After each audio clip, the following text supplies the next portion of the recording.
గణేశాయ నమః. ఓం శ్రీ దుర్గాయ నమః.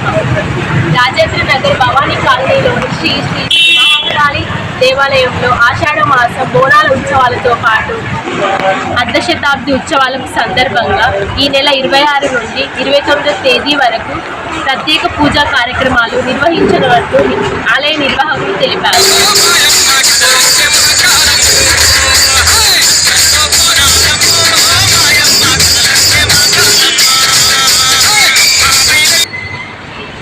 ఈ ఆలయంలో అమ్మవారిని ఎప్పుడు స్థాపించారు, వాటి చరిత్ర విషయాలను ప్రధాన ఆలయ అర్చకులు శ్రీ రామ్మోహన్ శర్మ గారిని అడిగి తెలుసుకుందాం.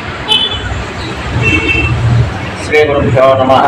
మహాగణాధిపతయ నమః. శ్రీ మాత్రే నమః. సర్వమంగళ మాంగళ్యే శివే సర్వార్థ సాధికే శరణ్యే త్ర్యంబకే దేవి గౌరీ నారాయణి నమోస్తుతే.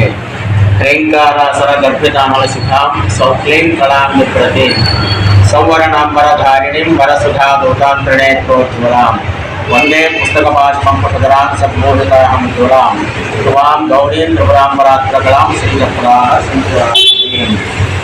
శ్రీమాత్రే నమః.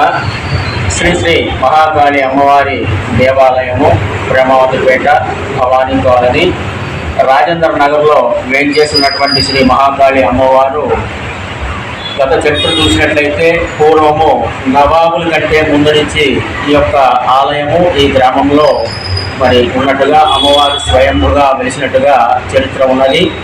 గ్రామ పెద్దల ద్వారా కూడా మనకు తెలిసినటువంటి విషయము. అయితే ఈ యొక్క సంవత్సరము శ్రీ క్రోధనామ సంవత్సరము ఆషాఢ మాసంలో ఈ అమ్మవారిని స్థాపించి ఇప్పటికీ 50 వసంతాలు పూర్తి చేసుకున్నటువంటి సందర్భంలో అమ్మవారికి విశేషంగా రేపు వచ్చేటువంటి శుక్రవారం 26/7/2024 నుంచి 29/7/2024 వరకు విశేష పూజా కార్యక్రమాలు జరుగుతున్నది. అందులో మొట్టమొదటిగా రేపు శుక్రవారం 26వ తారీఖు రోజు అమ్మవారికి విశేషంగా ఆషాఢ మాసంలో జరిపించేటువంటి శాకాంబరి దేవి యొక్క పూజా కార్యక్రమం ఉంటుంది. తదుపరి శనివారం రోజున కరెక్ట్గా అదే రోజున అమ్మవారి స్థాపించి 50 వసంతాలు పూర్తయిన సందర్భంలో అమ్మవారికి విశేషంగా పంచామృత అభిషేకము, పుణ్యహవాచనము, నవగ్రహ పూజ, తదుపరి అమ్మవారికి విశేషంగా నవదుర్గా హోమము జరిపించడం జరుగుతున్నది. తదనంతరము భక్తులకు మరి అన్నదాన కార్యక్రమం కూడా జరుగుతున్నది. తర్వాత దినము 28వ తారీఖు నాడు విశేషంగా ఆషాఢ బోనాలు మన పాత బస్తీలో జరుపుకునేటువంటి విధానంలో అదే రోజు కూడా మన యొక్క దేవాలయంలో జరపడం జరుగుతున్నది. కావున భక్త మహాశయులందరూ కూడా అధిక సంఖ్యలో ఆలయానికి వచ్చేసి అమ్మవారిని దర్శించుకొని ఇత్యాది పూజా కార్యక్రమంలో అందరూ కూడా పాల్గొని ఆ యొక్క అమ్మవారి యొక్క అనుగ్రహానికి కృపకు పాత్రలు కాగలరని మనవి.